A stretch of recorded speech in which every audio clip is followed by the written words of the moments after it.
Bueno, nos pasamos a un tema difícil, a un tema álgido, es sacar un préstamo hoy en la Argentina. Es difícil porque no estamos habituados, es difícil porque tenemos miedo a la incertidumbre económica, a la incertidumbre laboral, es porque también muchos se quemaron con el tema créditos y bueno, el que se quemó con leche ve una vaca y llora. Bueno, vamos a ver cuál es el imaginario, cuál es la opinión general en Argentina respecto de pedir un crédito, un préstamo bancario. Ahora los bancos están a full ofreciendo. Al respecto, hicieron un estudio muy interesante en la empresa Trend City y nosotros estamos en comunicación con su directora, con su CEO, Mariela Mosiulski. ¿Qué tal, Mariela? Bienvenida al programa. Soy Laura Sverdlik. ¿Cómo estás? Hola, ¿qué tal? Un gusto estar hablando acá. Gracias por atendernos. Mariela, ¿cuál es la percepción general acerca del mercado del crédito bancario o del crédito Mm. de las billeteras digitales?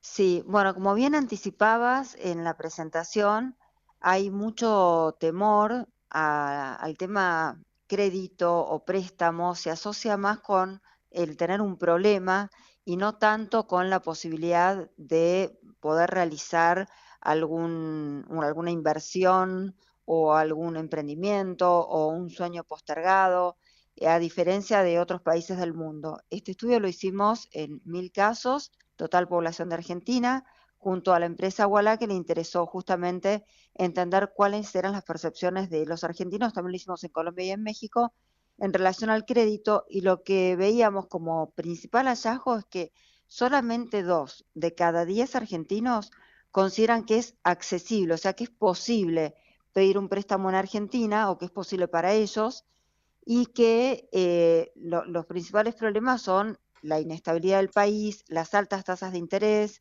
y el miedo a quedar endeudado.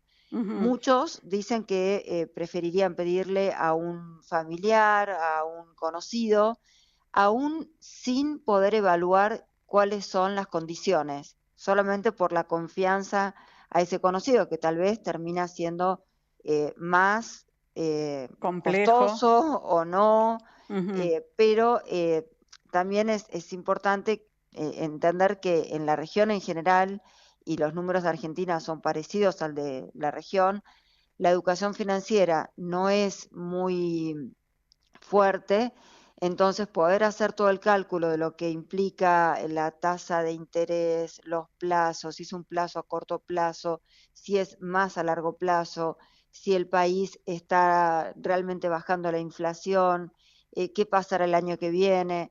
Bueno, todos esos temas hacen que sea difícil la evaluación. Eso por un lado, en cuanto a evaluar qué conviene. Y por otro lado, la mayoría también considera que no se lo darían el crédito, que Que no es no, sujeto de crédito. claro, por no tener un historial crediticio, o todavía hay muchos preconceptos que vienen de una etapa donde no había tantas herramientas, y entonces creen que solamente pueden acceder a un crédito a las personas que están bancarizadas, que es un prerequisito, Ujú, y esto ya no es así. O sea, hay ujú. muchas otras opciones que hacen más accesible. Pero esta experiencia la tienen más las personas mayores de 30 años, los que en algún momento pidieron crédito, creen que volverían a pedir un crédito en buenas condiciones. Quienes nunca lo hicieron están más temerosos. Los jóvenes, sobre todo, creen que no se los darían a ellos. Ajá. Y solo. Y es así como funciona hoy el mercado bancario. A mí, en mi experiencia personal, me resulta muy engorroso. Es decir, siempre piden algún papel más. Aunque soy una persona bancarizada, siempre me están pidiendo o una declaración jurada, o la presentación de ganancias, o el balance de la empresa. Y es el banco con el que opero. Ven la liquidez que tengo y mi comportamiento financiero, mi conducta financiera, pero no, siempre me están pidiendo algo más para lo que ellos mismos me ofrecen y que yo no pido. Claro. Bueno, esto para los jóvenes es algo totalmente inaceptable. No se imaginan llenar papeles, tener que comprobar, no tendrían nada que comprobar. Entonces sería realmente, como suponen, algo imposible. Pero en la realidad esto no es así, porque Ujú, el mundo fue evolucionando, la tecnología fue evolucionando, la pandemia nos aceleró aún más y hoy existen muchísimas, crecieron exponencialmente la cantidad de fintech y de billeteras virtuales y empresas como Walla, que hizo este estudio justamente también presentando muchas herramientas, dan créditos de una manera mucho más sencilla. Y de hecho, en muchos estudios comprobamos que los jóvenes son los que más usan billeteras virtuales, por ejemplo, y también la usan como una forma, por ejemplo, de mantener el, el, el valor de sus ahorros o de sus ingresos, manteniendo más tiempo el dinero en estas billeteras. claro, porque Entonces, pagan un interés por tener el dinero en lo que sería una caja de ahorro. claro, y eso ya es un aliciente para Ujú, en algún momento pedir préstamos o tener préstamos porque ya empiezan a tener un vínculo de mayor confianza porque es algo que usan todos los días. claro, Y desconocido. esto, claro, ya es conocido, son nativos digitales, Ujú. entonces todo ese papelerío para los jóvenes sería inaceptable, ¿no?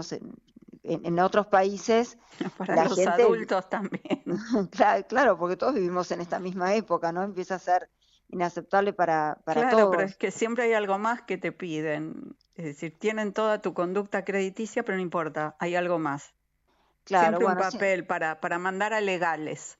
sí, esa es la percepción que existe, por lo menos en la Argentina, que es difícil, que es difícil acceder, que es difícil también entender bien las condiciones, que es difícil confiar en que después no cambien esas condiciones.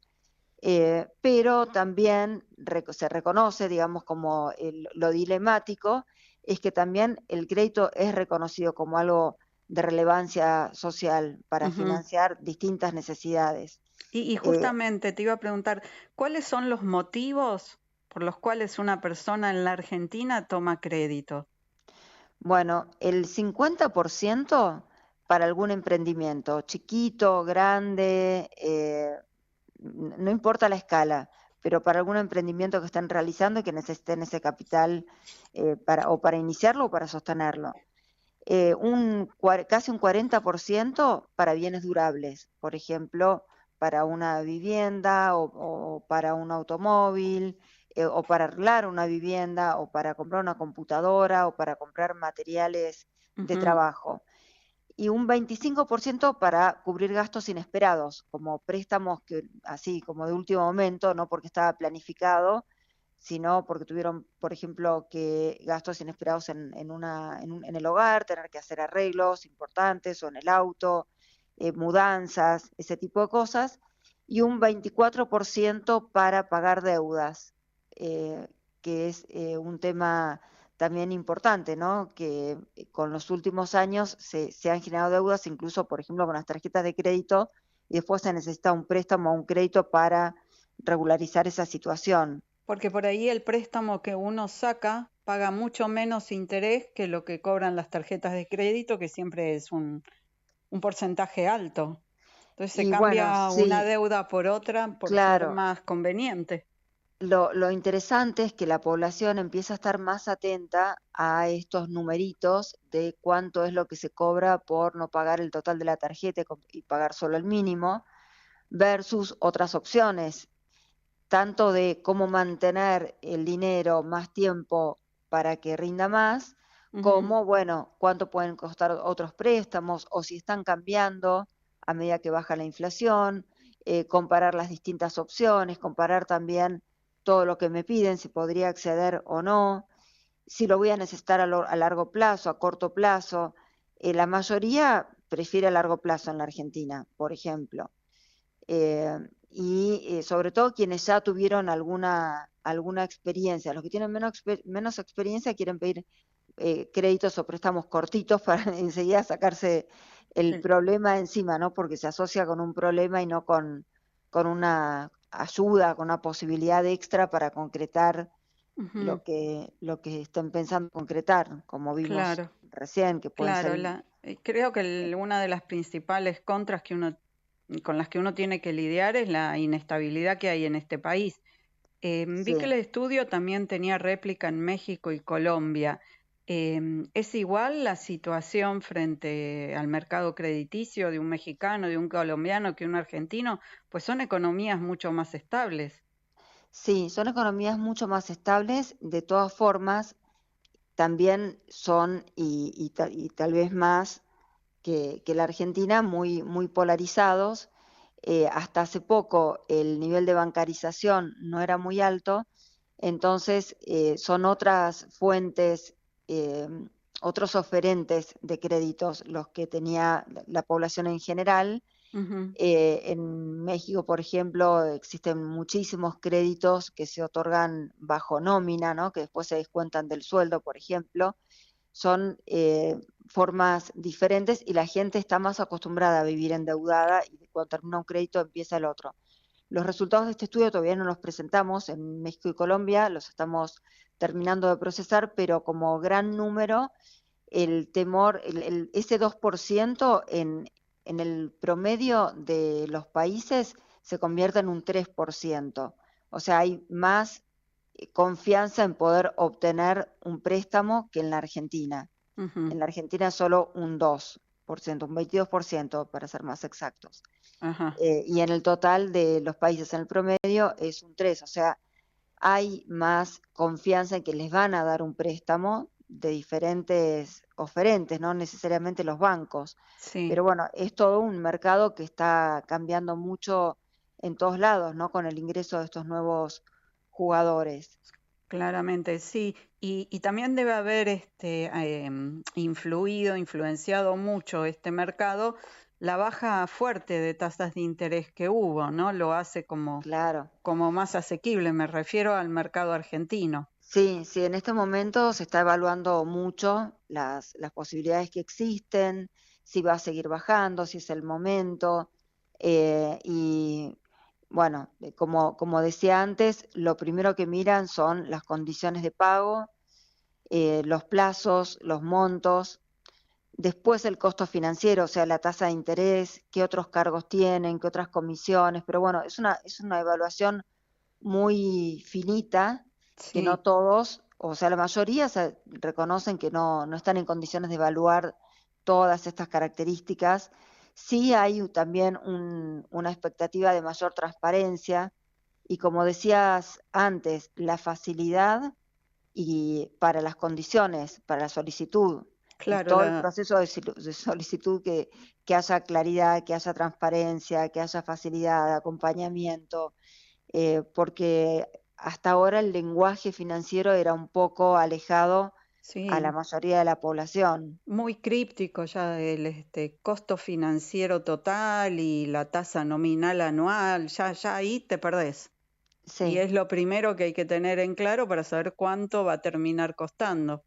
claro, claro. Pero hay toda una cosa de comunicación financiera de parte de los bancos hacia la gente que claramente tendría que ser más transparente. Sí, me parece que el mercado está tomando nota de esto y están buscando formas de acercarse y por otro lado hay mucha influencia de otros influencers, digamos, o Sí, gurúes financieros también o la cantidad de cursos, pero estas modalidades, como en el caso de Ualá, digo, porque acabo de ver todas sus herramientas, eh, tienen un lenguaje más accesible a los jóvenes, que justamente lo que más les preocupa a los menores de 29 años es qué requisitos les piden, qué requisitos van a tener, si claro. realmente pueden acceder. Y trabajan con puertas de acceso más franqueables para la gente. Bueno, Mariela, mil gracias por toda esta explicación. El tema da para mucho, así que quizás en un par de semanas vuelvo a contactarte, ¿puede ser? Sí, sí, no hay problema, con Mm, mucho gusto. Ahí Bueno, podremos hablar del estudio regional. perfecto, perfecto, muy interesante. Bueno, hablamos con Mariela Mosiulski, que es CEO y fundadora de Trencity. Nos contó un poco cómo se está moviendo hoy el mercado del crédito, los préstamos bancarios, cómo reacciona la gente. Bueno, muy interesante y para tener en cuenta y sobre todo pensar en las alternativas no tradicionales también, como la que ofrece Walla y otras billeteras virtuales. Muchísimas gracias, Mariela. Un placer. Gracias a vos y estamos en contacto. Hasta la próxima. Adiós.